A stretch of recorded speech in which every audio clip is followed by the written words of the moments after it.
Hey, what's up? Kim Klacik here. So, President Joe Biden makes a huge blunder yesterday when it comes to quoting what was going on in Georgia and the new voting laws. But guess what? The media didn't tell you it was a blunder, and I think it was on purpose. So check this out. President Joe Biden, I will call him by his name with his right title, no matter how much it kills me.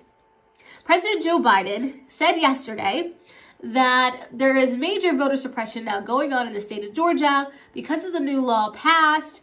Voters cannot vote after 5 p.m. He quoted that voting only happens now 9 a.m. to 5 p.m.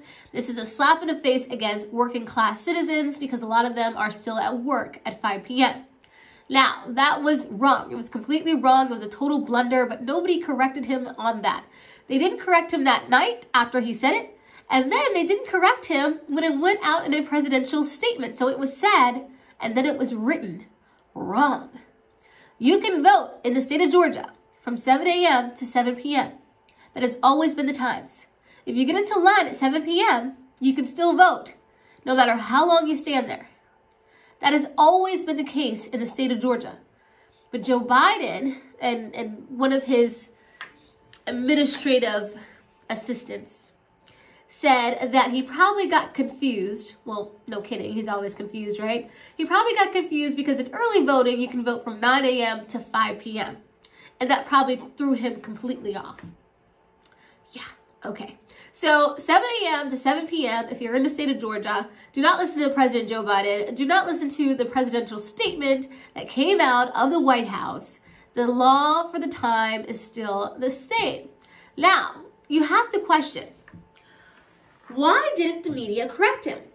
Why not correct the record immediately? If they corrected the record right after he said it, it probably would not have been written in the presidential statement. But they didn't. They sat there and said nothing. Why? Because I think the press, the media, I think they want people to get up in arms about the new voting laws in Georgia. Now, let's be honest.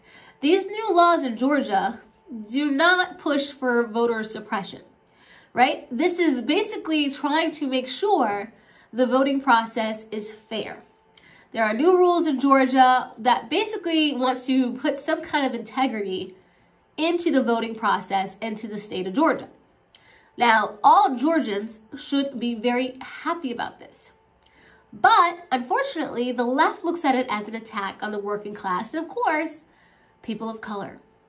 And if you haven't heard, they believe that people of color have a hard time getting an ID. I am a person of color. I have never met a person of color that has had a hard time getting an ID, whether it's a driver's license or a state issue ID. I have yet to meet anyone that has had a hard time getting one. But of course, the left says that it's racist to push for voter ID, not vaccine passports, which you need an ID to actually get the vaccine, but that's neither here nor there. It's just racist when you ask for an ID when somebody goes to vote. Why? Well, they're a fraudulent kind of party, let's be honest. But nobody corrected President Joe Biden. It came out in a presidential statement, and people still really aren't talking about it. So there are people walking around thinking that they cannot vote after 5 p.m. in the state of Georgia. And they're probably telling their friends that the new voting laws in Georgia are extremely racist and goes against every working class American, which just isn't true. So thank you, mainstream media, for not clearing it up, for not making sure the truth got out there. And I guarantee you, if it was President Trump that made that blunder and it fit their narrative, we would have known immediately for hours, perhaps even days.